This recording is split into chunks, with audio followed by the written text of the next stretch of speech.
The South African Weather Service issuing a warning of a heat wave in Gauteng, the northern parts of KZN, Limpopo and Mpumalanga for this week. Let's turn our attention to how this is affecting agriculture in the country. Bring in Dr. Sarah Roffe, who's a senior researcher at the Agricultural Research Council and joins us now via our video link. Great to have you on the program, Doc. Thanks very much indeed for making time to speak to us.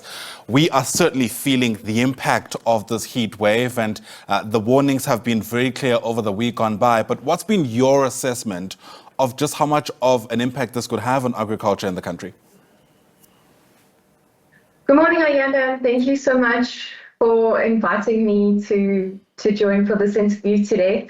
So in terms of agriculture, one heat wave can have quite a significant impact, especially now we're in the early parts of the season and the early parts of the summer season, that is. So many people have recently farmed and planted, and what's challenging about this current period is that this heat wave, and as most heat waves are, they're generally associated with quite dry conditions.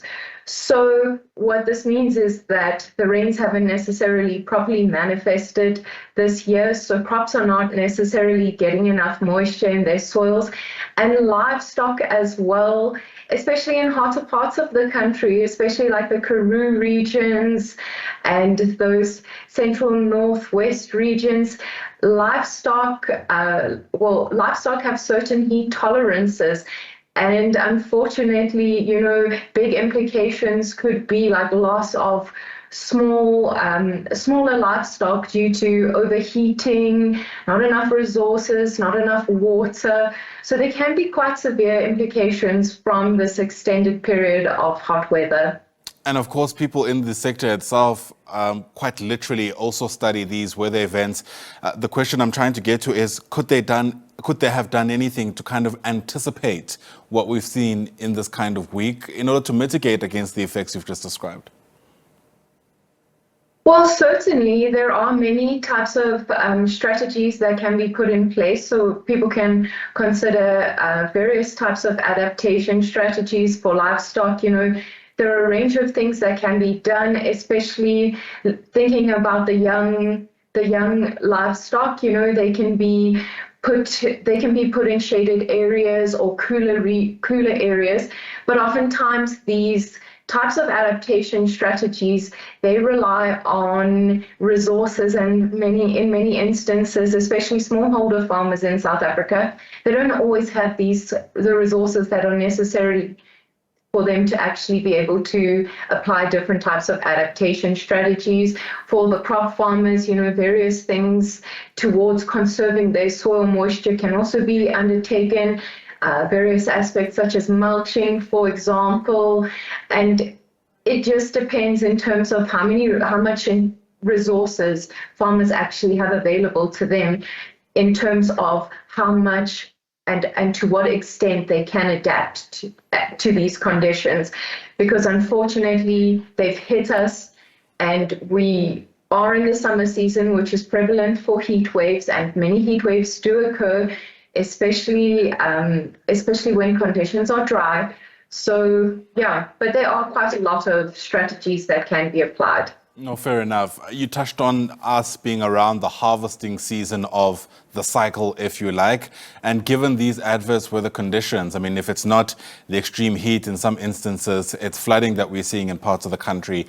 Are researchers able to say at this stage if we should be anticipating any kind of shortages of the kind of produce that we typically would be able to provide around this time?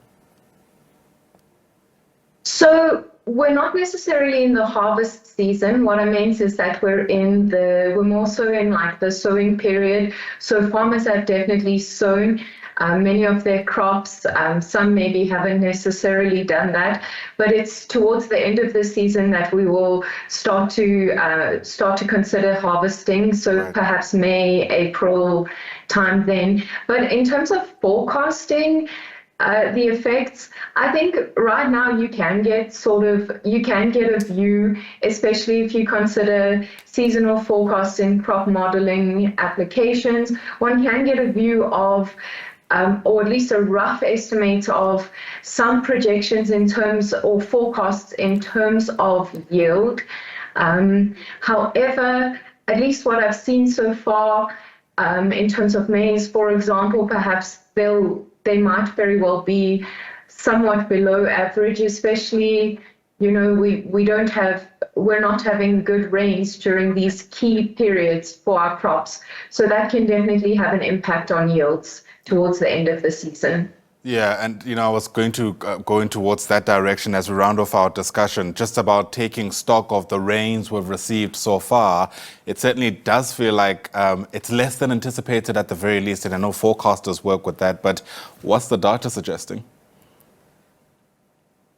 So we can look at, now we're sitting in December, so we can think of the September to October period, and if you have to look at that, over most areas of the country, we've actually had quite low rainfall, and we've had fairly below average and dry conditions. So far, things are not necessarily looking too good in that regard. I wouldn't say, things are just not necessarily looking too good, and conditions have been drier than normal. Fair enough. Doc, thanks very much indeed for speaking to us. We do appreciate the insights, and hopefully things take a turn for the better in the months ahead. Dr. Sarah Roffe is a senior researcher with the Agricultural Research Council. Thanks once again very much indeed.